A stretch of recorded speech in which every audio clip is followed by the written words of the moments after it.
Então, nesta ação penal 501.23.3104, depoimento do Sr. Dalton dos Santos Avancini.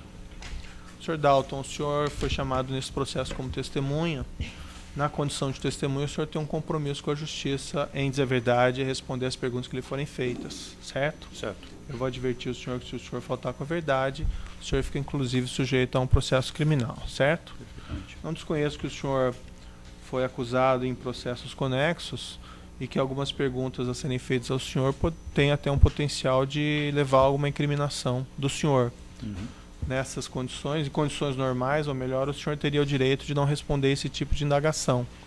Mas ocorre que a informação que existe no processo é que o senhor teria celebrado um acordo de colaboração com o Ministério Público, que foi homologado por esse juízo, e tendo adotado essa conduta, o senhor abre mão do direito ao silêncio.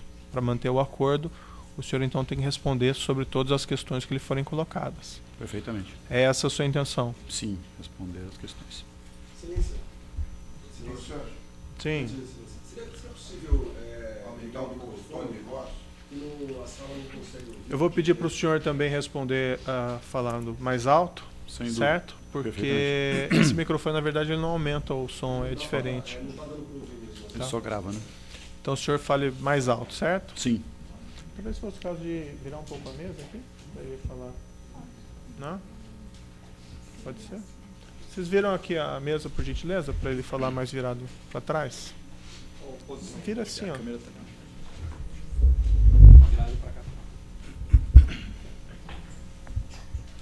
Isso. E o senhor responda. Isso. Pode olhar sempre para frente, independentemente de quem faça a pergunta lá atrás, por conta da gravação, certo? Tá. E eu pedi também para o senhor falar alto, porque tem bastante acusados aqui Sem dúvida. na sala. Bem, então feito o compromisso, as perguntas do Ministério Público. Obrigado, excelência. Sr. Dalton, boa tarde. Boa tarde. Gostaria que o senhor colocasse de modo sucinto a sua trajetória profissional na Camargo Corrêa, por gentileza.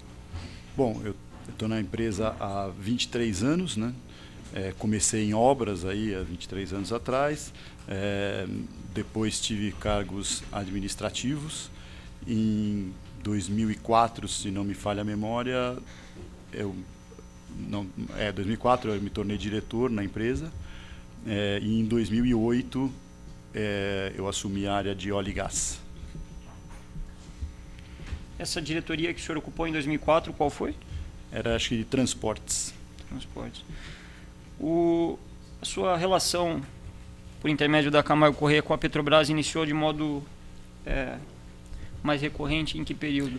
Foi em 2008. Até 2008 eu nunca tinha tido nenhuma relação com a Petrobras, exceto eu ter até trabalhado numa obra no início da carreira, um projeto que era nessa área, mas efetivamente foi em 2008 que eu comecei a ter relações com os projetos da Petrobras.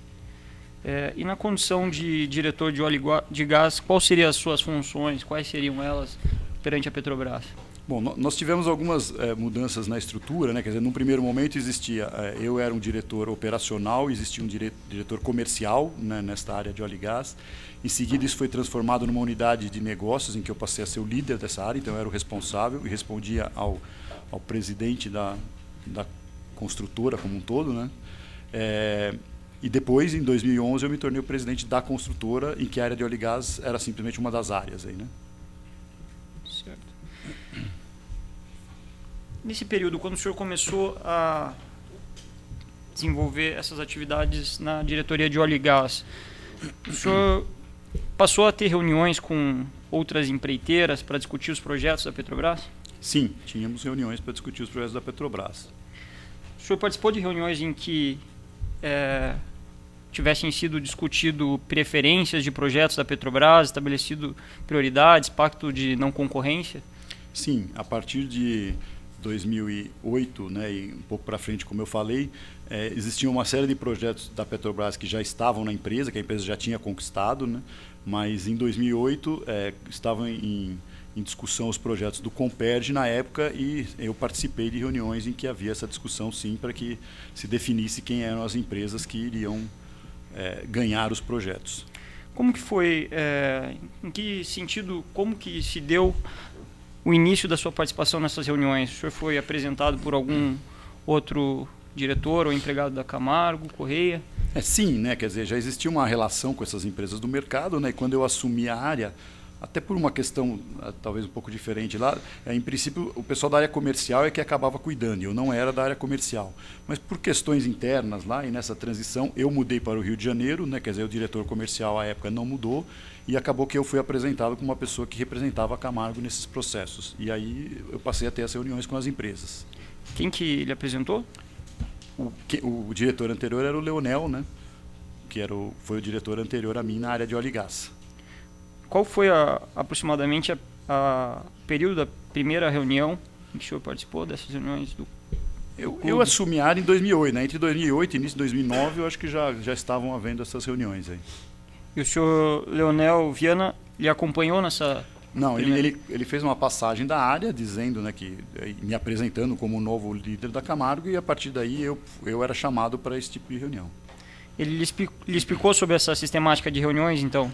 Ele não exatamente sobre a sistemática, mas ele disse, né, que existiam esses acordos aí, né, que já tinham sido feitos anteriormente. A Camargo já tinha conquistado alguns contratos aí, né, quer dizer que já havia sido desta maneira também.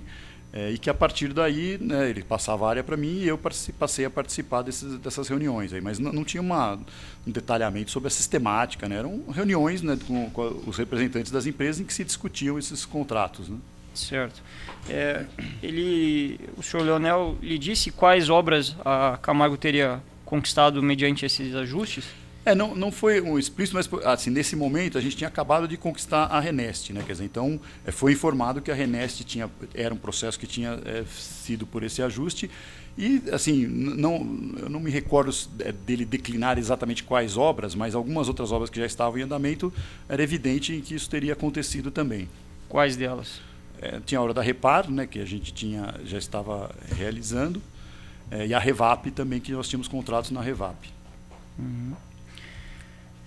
E o senhor poderia nos explicar como funcionavam essas reuniões, desde local, periodicidade, forma de formação dos ajustes? Bom, as reuniões, né, como eu falei, eram do Comperj, né, no seu processo como vinha até ali. Mas com relação ao Comperj, já que estava...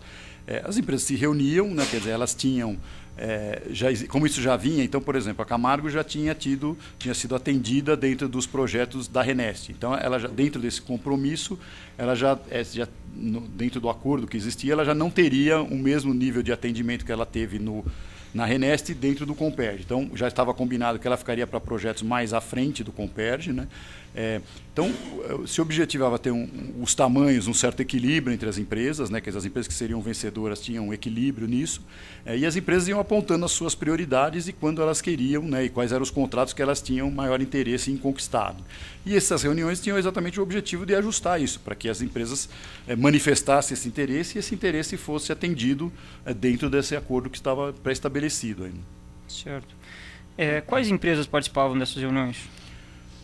Eram diversas, né? Quer dizer, agora tinha as maiores aí, né? Quer dizer, então o TC, Odebrecht, OAS, Camargo, Queiroz Galvão e Andrade Gutierrez, né? Quer dizer, era o grupo das maiores que participavam, né, mais efetivamente.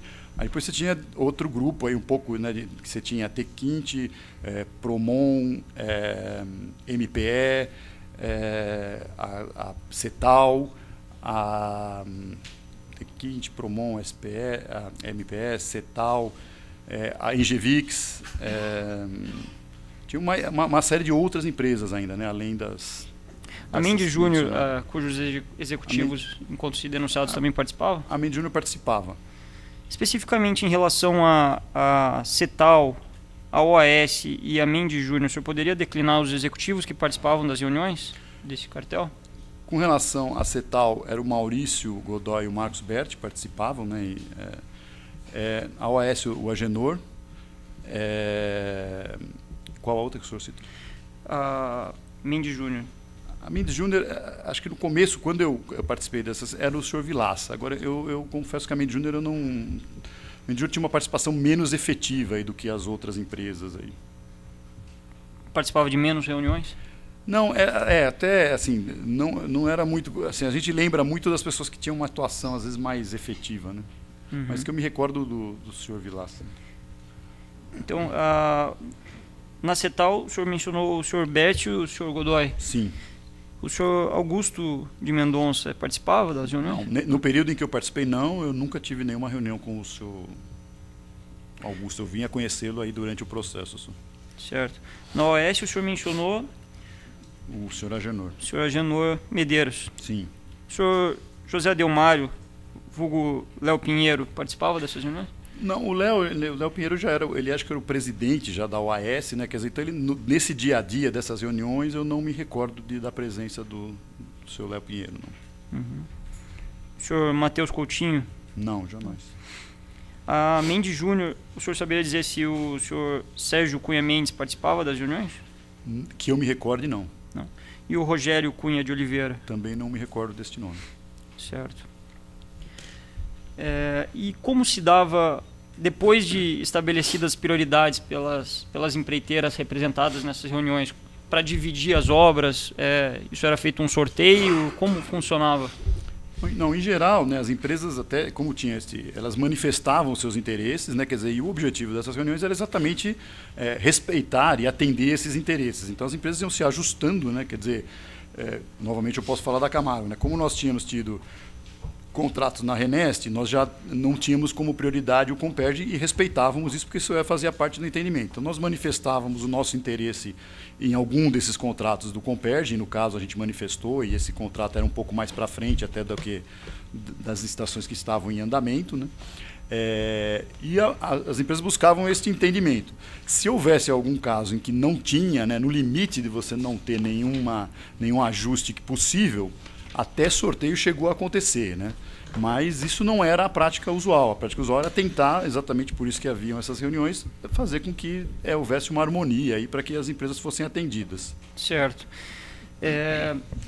E em relação às propostas chamadas cobertura, o senhor saberia dizer se isso existia? A formação de propostas não comerciais, não competitivas? Sim, existia. As empresas acabavam sendo definidas quais seriam as que iriam vencer, seja individualmente ou em consórcio. E a partir daí, essa empresa ela era responsável por fazer a precificação dela e chegar ao valor. E eram combinados com outras empresas que fariam essas propostas de cobertura.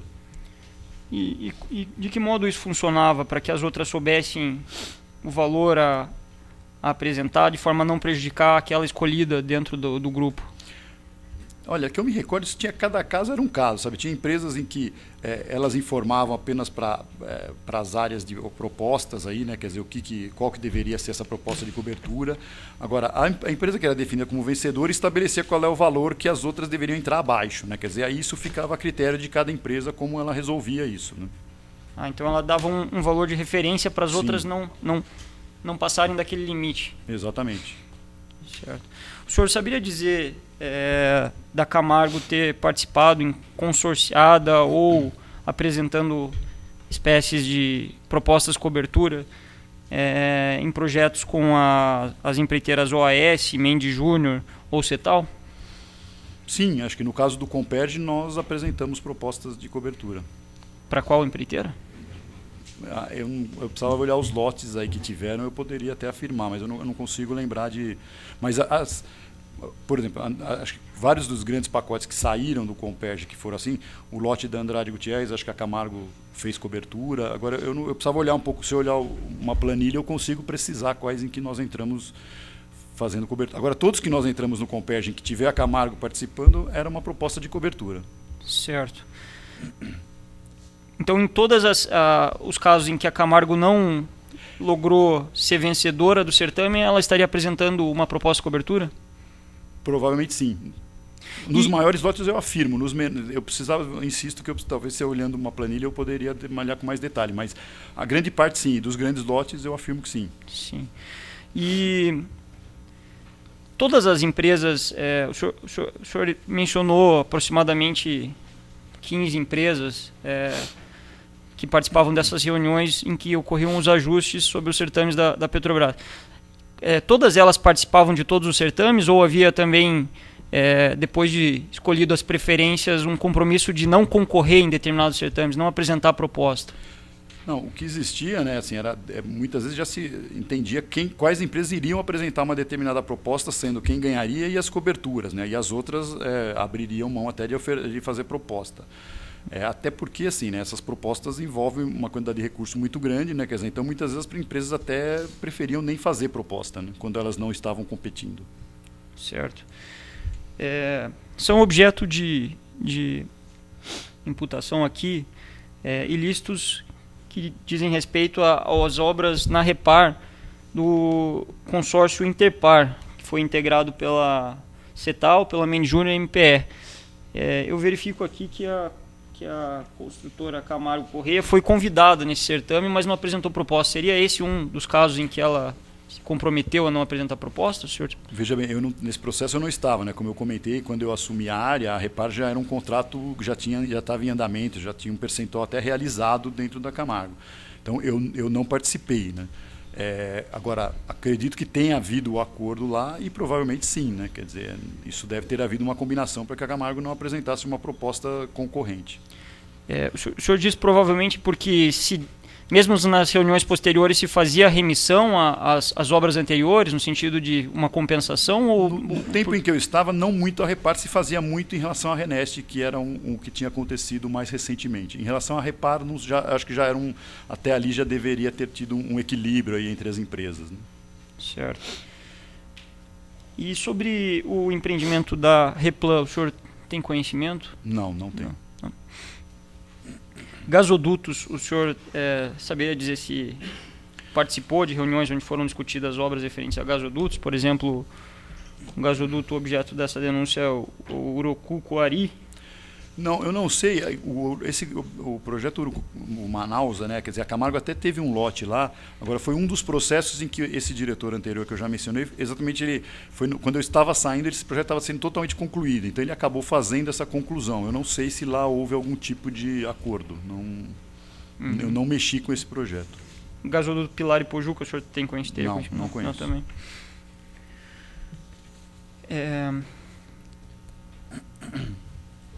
Em paralelo à existência desses ajustes sobre as obras da Petrobras, também se faz menção à denúncia quanto a pagamentos de ex-diretores da Petrobras, em especial da diretoria de abastecimento e de serviços. O senhor tem conhecimento desses fatos? Sim, novamente, né, quando eu assumi a área, a informação que se tinha, assim, é que existia um compromisso, né, das empresas com as áreas, então tanto com a área de serviços como com a área de abastecimento, e que havia um compromisso das empresas pagarem 1% para cada uma dessas áreas, né, quer dizer, e esse valor, mas o que se dizia era que esse valor era para os partidos, né, quer dizer, então a área de serviços receberia e era para atendimento ao PT, que era quem apoiava aquela diretoria, e a área de abastecimento era um apoio ao diretor da área, né, mas a partir do PP. Né? Mas não se tratava desses pagamentos como sendo diretamente para os diretores das áreas. Como que funcionava essa ideia dos compromissos que o senhor estabeleceu? Havia uma reciprocidade de interesses no sentido de um compromisso de pagamento com uma contraproposta de facilitação, alguma coisa de ajuda às empreiteiras? Não havia explicitamente essa troca, o toma lá da cá, né, de coisas muito pontuais. O que havia assim, era um sistema que funcionava, né, quer dizer, e que aparentemente esses diretores apoiavam e deixavam acontecer. O fato, por exemplo, de ter esses acordos de mercado, eles eram facilmente perceptíveis por qualquer diretor da Petrobras, né? Quer dizer, não só por eles, como qualquer pessoa que fizesse parte da diretoria e visse os resultados desses empreendimentos, poderia levantar alguma suspeita, né? Quer dizer, então, o que eu acho que de fato acontecia é que isso, como tinha esse sistema, e esse sistema era alimentado aí por esses pagamentos, eles faziam vista grossa e isso funcionava, né? Quer dizer, para o andamento dos projetos, para que as empresas fossem vencedoras, para que as licitações acontecessem dessa maneira. Entendo.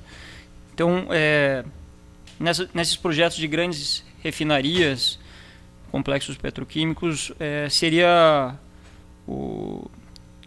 a conduta natural desses diretores, se não houvesse esses compromissos, seria de buscar impedir o funcionamento dos ajustes das empreiteiras, o senhor disse? Eu acredito que sim, eles deveriam fazer isso, né? Teriam como ofício deles de não deixar que acontecesse qualquer tipo de impedir que a competição acontecesse de forma bastante clara e transparente. Uhum. E com relação às demandas que a Camargo Corrêa, no seu caso, ou outras empreiteiras apresentavam à Petrobras, havia um tratamento diferenciado diante desses pagamentos? Não, para ajudar não, né? Quer dizer, agora o que muitas vezes se percebia, às vezes em casos de aditivos, tal, era uma certa procrastinação que ficava lá, né? Às vezes com dificuldade para se resolver aditivos, isso sim, né? Agora de um tratamento de facilitador, tal, não. E esses aditivos, então, quando havia o pagamento, os aditivos eram celebrados de uma forma mais tranquila? Eles, no fundo, os aditivos também respeitavam a mesma regra, então eles tinham interesse em também fazer os aditivos, né?